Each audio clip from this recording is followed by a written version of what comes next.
Assalamualaikum warahmatullahi wabarakatuh. Baiklah, saya akan membacakan hasil UTS saya. Yang pertama, soalnya jelaskan apa yang dimaksud dengan metodologi penelitian, jenis-jenis penelitian, dan variabel penelitian. Jawabnya adalah metodologi penelitian adalah suatu sistematis yang digunakan untuk mengumpulkan, menganalisis, dan memahami informasi secara ilmiah. Jenis-jenis penelitian: yang pertama, penelitian deskriptif, yaitu jenis penelitian yang bertujuan untuk memberikan gambaran atau deskriptif tentang suatu fenomena yang teliti. Yang kedua, penelitian korelasi, yaitu jenis penelitian yang bertujuan untuk mengetahui apakah ada hubungan antara dua atau lebih variabel yang diteliti. Yang ketiga, penelitian eksperimen, jenis penelitian yang bertujuan untuk meneliti sebab akibat hubungan antara variabel yang diteliti. Yang keempat, penelitian korelasional explanatory, jenis penelitian yang mempelajari hubungan antara dua atau lebih variabel dengan tujuan untuk menjelaskan mengapa hubungan tersebut terjadi. Selanjutnya, variabel penelitian adalah faktor yang diamati atau diukur dalam penelitian. Soal yang kedua, jelaskan apa yang dimaksud dengan masalah dalam penelitian dan bagaimana masalah yang baik untuk dilakukan penelitian. Jawabannya, masalah dalam penelitian merujuk pada pertanyaan atau isu yang ingin dijawab pada diteliti atau peneliti. Masalah ini biasanya muncul dari ketidakpastian atau kebutuhan untuk memahami lebih lanjut suatu fenomena atau masalah yang terjadi di masyarakat industri. Sebuah masalah yang baik untuk dilakukan penelitian seharusnya memenuhi beberapa kriteria. Pertama, masalah tersebut harus penting dan memiliki kegunaan praktis.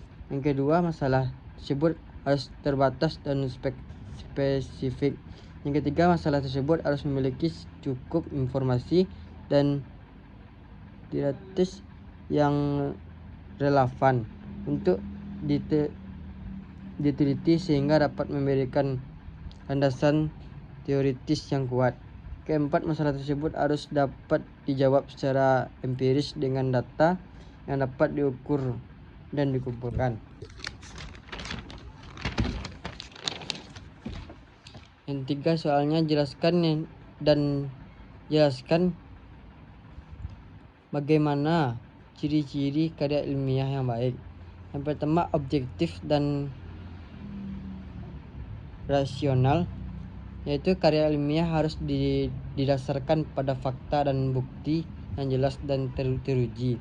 Yang kedua, metodologis, karya ilmiah harus menggunakan metode ilmiah yang valid dan terpercaya dalam mengumpulkan analisis dan interpretasi data.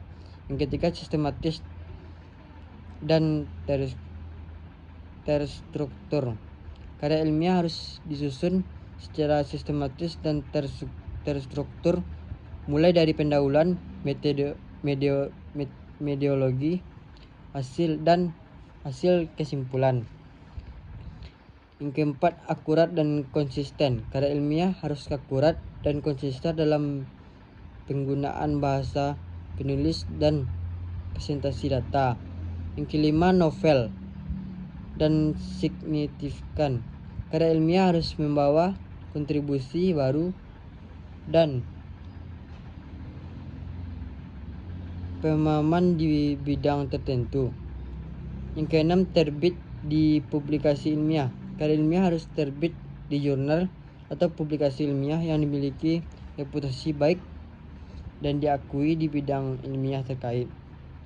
Yang ketujuh, etika penelitian, karya ilmiah harus mengikuti prinsip-prinsip etika penelitian seperti menghormati hak cipta dan memperoleh izin dari subjek penelitian.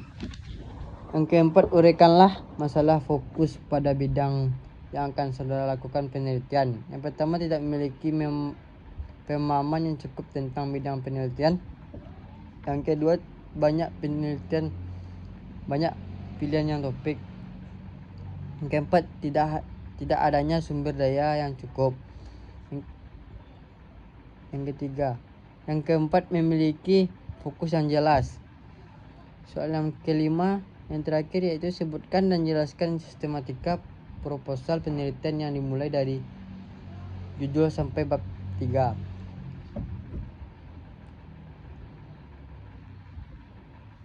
Yang pertama, judul proposal harus jelas dan ringkas dan mampu menjelaskan inti dari masalah yang akan diteliti. Yang kedua, pendahuluan itu berisi latar belakang masalah atau permasalahan yang akan diteliti, tujuan manfaat penelitian, dan kerangka teori yang digunakan. Yang ketiga, tujuan pustaka. Tinjauan pustaka berisi rangkuman dan analisis terhadap penelitian terdahulu atau literatur yang relevan dan masalah penelitian yang akan dilakukan. Yang keempat, kerangka konseptual berisi model atau konsep yang akan digunakan dalam penelitian.